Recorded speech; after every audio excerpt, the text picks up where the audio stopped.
Hey everybody, it's Mike over here at Growtopia, and I'm showing you a quick trick today. No, it was not to take your shirt out of your shorts.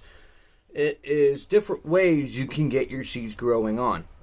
So anything that's like a squash or like a sunflower, what happens is that the outer shell that's on it protects the seed inside of it. So that's why sometimes if you plant like a squash, just the seed itself, it takes like X amount of days, a week, 2 weeks, 10, 14, 20 days for it to germinate. Well, there's a way you could speed that up.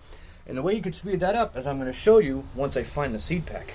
Now, anybody who's new to the channel, I have what's known as seed books. And seed books are collections of seeds that I thought were interesting, and I put them in said book. And as you guys can see here, well, just the tomato book alone, I have tons of different types of tomato seeds. Now I could always sit down there and go down the line and tell you everything, but they are split up in colors. So the first batches, these are all the reds that are here. Now there is other tomatoes that you could buy too. These are the ones I just kind of thought were interesting by not just the name of it, but also their size and texture and color. We're still in the reds. The 100-pound tomato, never got it to grow. For whatever reason. I think it's just bullshit. Alright. Now after that, the red section of tomatoes. Did you know there's pink tomatoes? Pink ox head, pink brandy wine, watermelon beefsteak, pink ponderosa.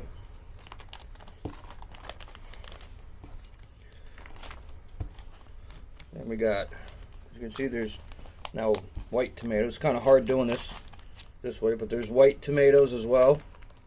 Barely see them on there. You got blue tomatoes, which is more of like a violet color from what I've heard from people. Different farms that actually grow the blue tomatoes. There's even orange tomatoes.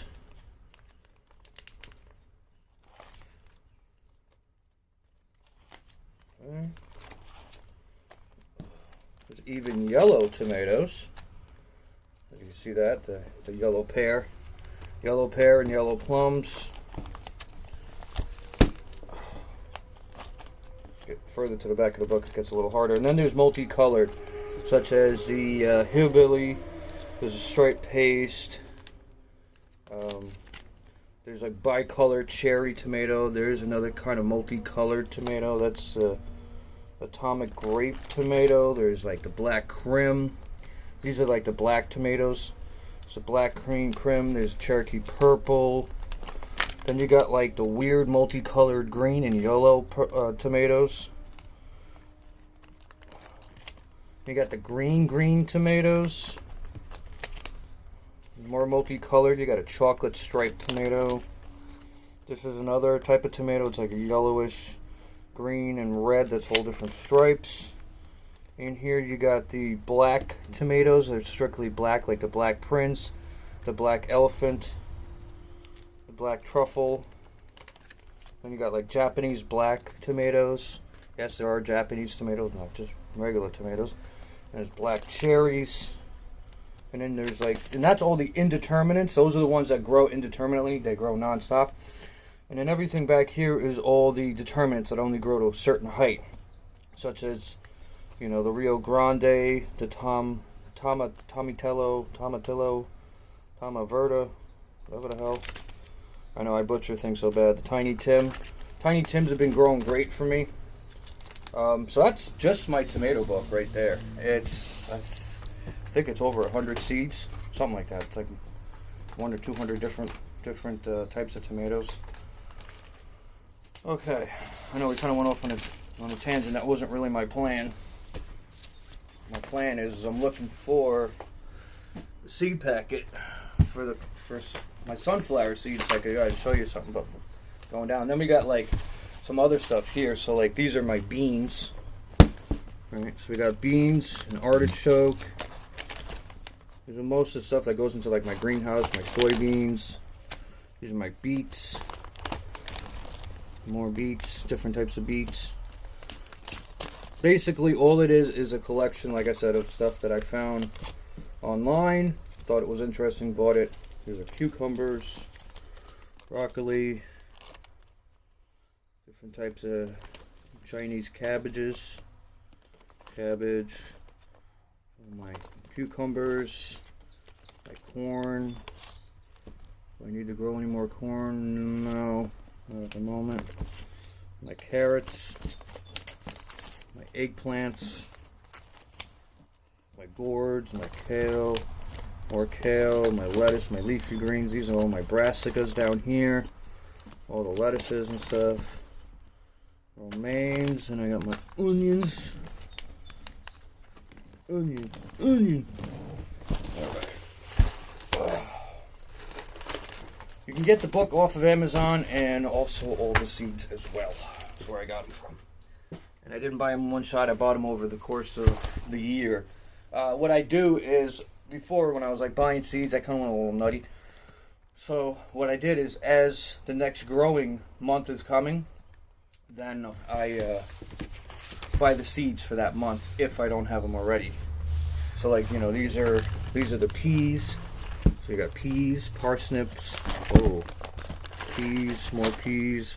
You got peppers. That's what I gotta take a look at, is the peppers. Peppers. We got in here different types. Look at that white pepper, pretty cool looking, right? And we got the pumpkins. Pumpkins are also a good time this time of year to really start getting your pumpkins ready. There's gourds.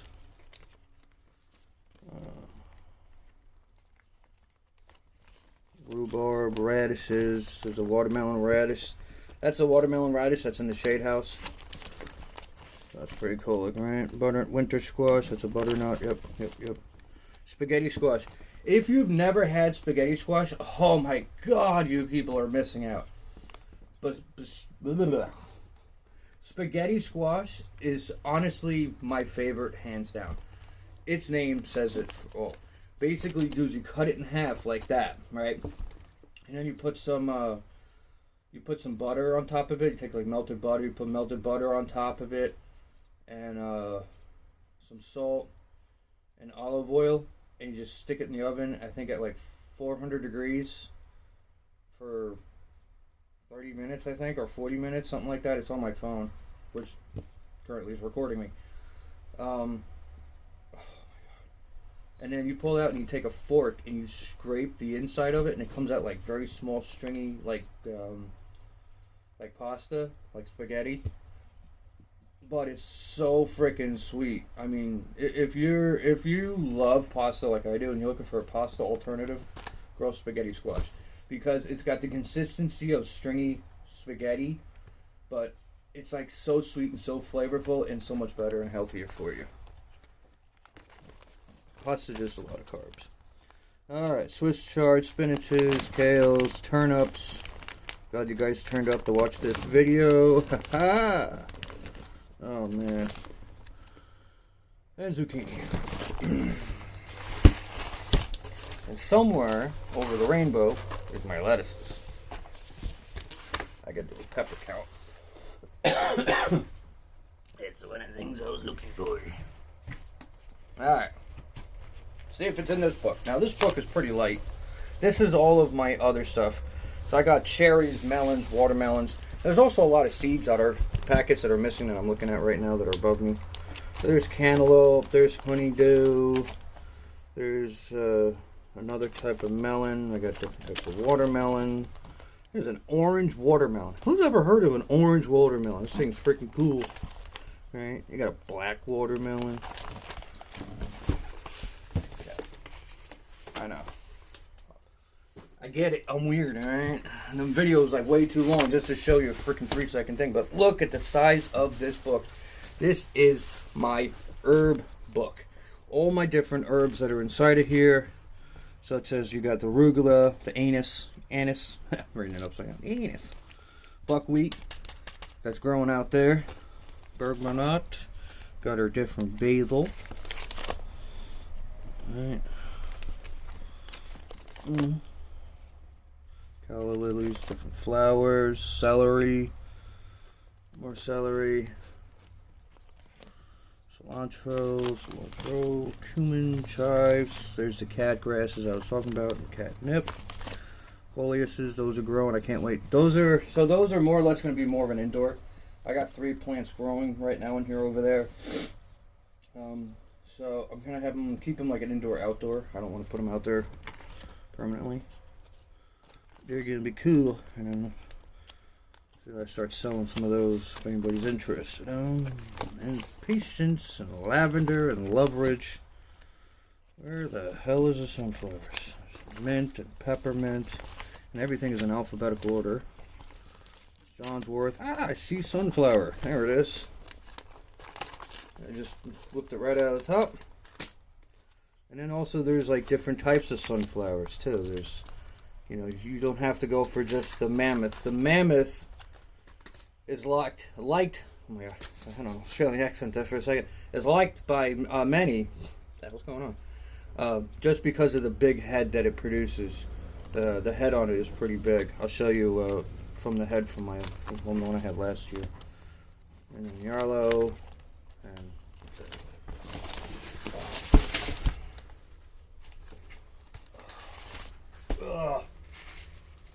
And lupine. And then sometimes things like that big romaine lettuce that we were looking at yesterday. This is what it came out of, this black bag. Remember how it said romaine black? What the hell's that mean? Romaine that came out of here. 1 pound of romaine, dirt god super seeds. No idea. I think I bought it off of Amazon. And germination 85%. So. Oh shit. Oh, I'm gonna keep track of that. Alright. So let's get to the point of this video so I can move on with my day. So take the seeds.